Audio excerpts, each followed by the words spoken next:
тоҷикистону туркия соли 2025 мехоҳанд савдои дуҷонибаро ба $1 миллиард расонанд. сафири фавқулода ва мухтори Украина дар Ӯзбекистон ба вазорати корҳои хориҷии Ӯзбекистон даъват шуд. қирғизистон аз Туркия паҳбодҳои бесарнишини аксунгур харидааст. тоҷикистону туркия то соли 2025 мехоҳанд савдои дуҷонибаро то $1 миллиард расонанд. барои афзоиши ҳаҷми муомилоти молу маҳсулоти дуҷониба харитаи роҳ ба имзо расид.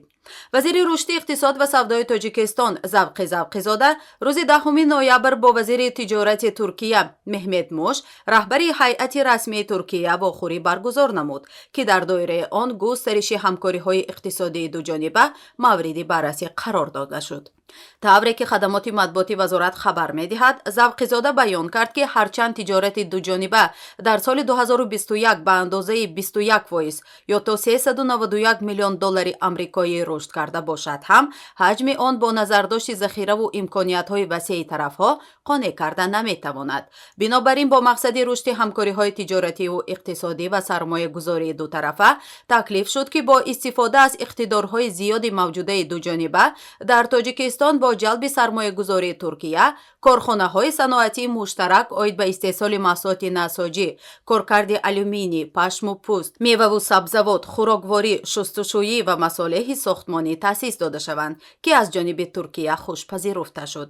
зимнан зикр гардид, ки айни замон 134 ширкатҳои муштараки Туркия дар Тоҷикистон кору фаъолият менамоянд. тибқи маълумоти Кумитаи давлатии сармоягузорӣ ва идораи амволи давлатии ҷумҳурии Тоҷикистон, давоми солҳои 2007-2021 ҳаҷми умумии сармоягузории Туркия ба иқтисоди Тоҷикистон $221 миллион 700 ҳазор ро ташкил медиҳад.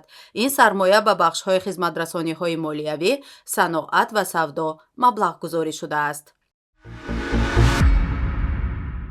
сафири фавқулода ва мухтори Украина дар Ӯзбекистон ба вазорати корҳои хориҷии Ӯзбекистон даъват шуд. сабаби даъвати сафири Украина ба вазорати корҳои хориҷии Ӯзбекистон он будааст, ки ахиран намояндаи раёсати иктишофии вазорати дифои Украина гуфтааст, ки Ӯзбекистон ба Русия дар чап додан аз таҳримҳо кӯмак мекунад. Вадим Скрибицкий дар мусоҳиба бо нашрияи «Ла Република» гуфтааст, ки Ӯзбекистон ба Федератсияи Русия дар чап додан аз таҳримҳо тавассути фурӯши ҷузъҳои ғайринизомии Амрико ва Ҷопон барои сохтани мушакҳо кӯмак мекунад. Федератсияи Русия ба Чин ва Кореяи Шимолӣ, эҳтимолан ба Қирғизистон барои таъмини силоҳ, аз ҷумла тирҳо муроҷиат кардааст.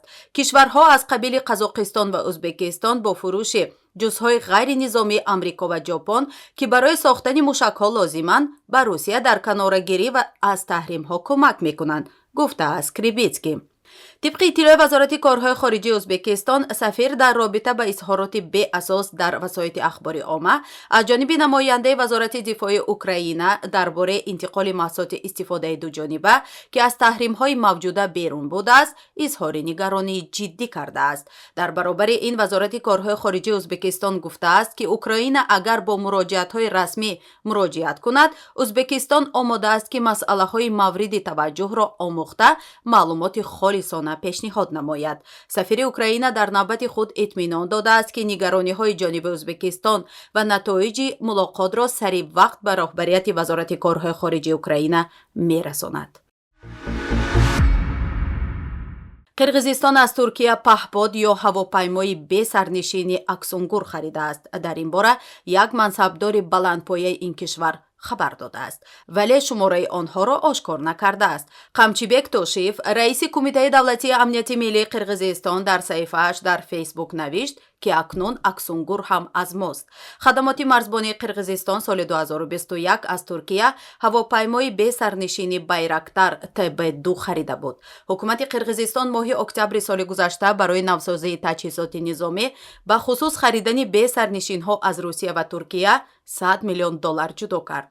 мақомоти ин кишвари ҳамсояи Тоҷикистон гуфта буданд, ки бесарнишинҳо барои таъмини амнияти дифоӣ ва муҳофизати сарҳад истифода хоҳанд шуд, вале Қирғизистон аҳдшиканӣ карда моҳи сентябри соли равон бо бесарнишинҳо ба хоки Тоҷикистон ҳамла кард.